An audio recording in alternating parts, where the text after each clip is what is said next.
ไปอยู่ไสนัดว่าสิไปเบิ่งเตะบ้านบ่เห็นมาจักเทื่อน้องกูไปปะเนาะน้อง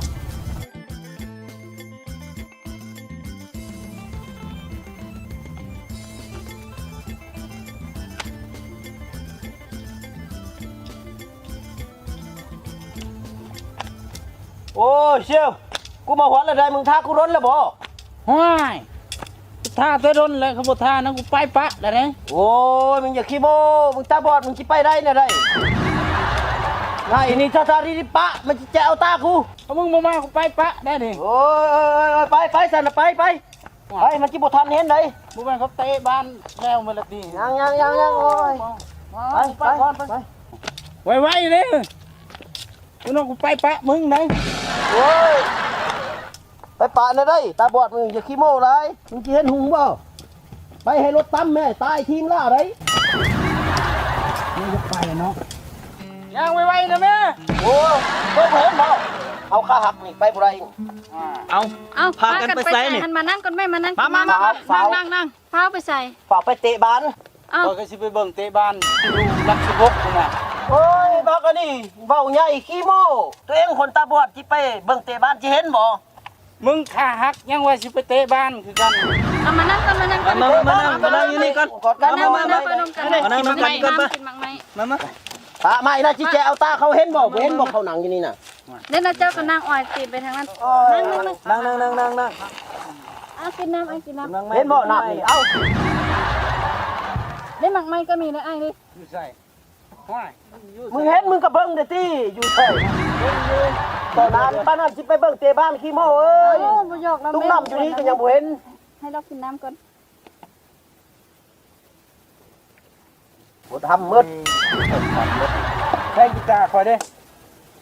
จะเอาไปให้นี่เอากีตาร์ให้เราด้วยจะมายังกีตาร์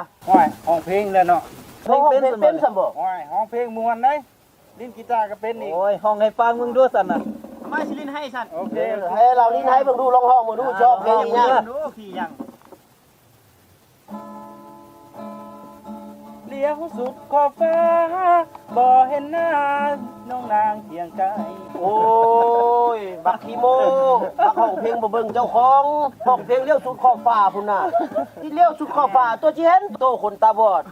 เลี้ยวเห็นขอบตาตัวเองยังบ่เห็นตุ้งน้ำตั้งอยู่นี่สิกินน้ำก็ยังบ่เห็นแล้วมึงอย่าเว้ากูหลายบักขาหักเดี๋ยวน้องกูบ่พามึงไปเบิ่งเตะบ้านโอ้ยไผพามากูจูงแขนมึงมาน่ะว่านั่นว่ากูพาไปเบิ่งเตะบ้านกูพามึงมากูจับแขนมึงมาเอ้ยแม่นขี้โม้ไรเอาเป็นอย่างตาเราคือบอดสันไอโอ้แต่กี้เราก็ตาดีอยู่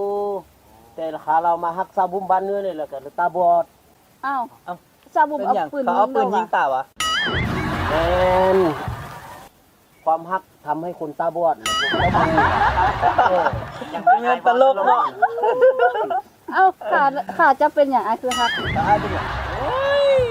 ขาบักอันนี้ถามคอยนี่คอยฮู้จักดีเอ้าเป็นอย่างเนี่ยมันเอามาเพชรตี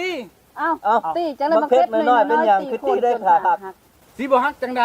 มักเพชรมันติดในสากเขาเบื่อไอ้นี่ละห้องเพลงม้วนเลยเนาะแม่นฟังได้น่าจะเป็นนังห้องไล่ไหนได้เขาไปอัดห้องเสียงได้ฝ่าเราไปอัดเสียงห้องอัดเสียงอาจารย์โนบีบ่แม่นห้องอัดเสียงอาจารย์โนบีปันนักห้องนักแสดงปีได้ไปเราก็ยินดีต้อนรับได้ห้องเสียงเลยกูก็ว่าสิไปคือกันในเสียวไปมึงฮู้ซั่นบ่สิบ่ฮู้จังไดนักห้องนักแสดงเรามีแต่ผู้งามโอ้ยบักอันนี้ขี้โม้อีกแล้วโตเห็นซะบ่โตคนตาบอดเอาตัวเองเห็นเข้าว่าผู้งามผู้ขี้ร้ายตัวเองคนตาบอดคิ้วค่อยคิดว่าโอ้ชมพอจังห้องเพลงเดียวสุขขอบฟ้ามึงอย่าเว้าร้ายบักขาหักเดี๋ยวเนาะกูบ่พามึงไปเบิ่งเตะบ้านไหน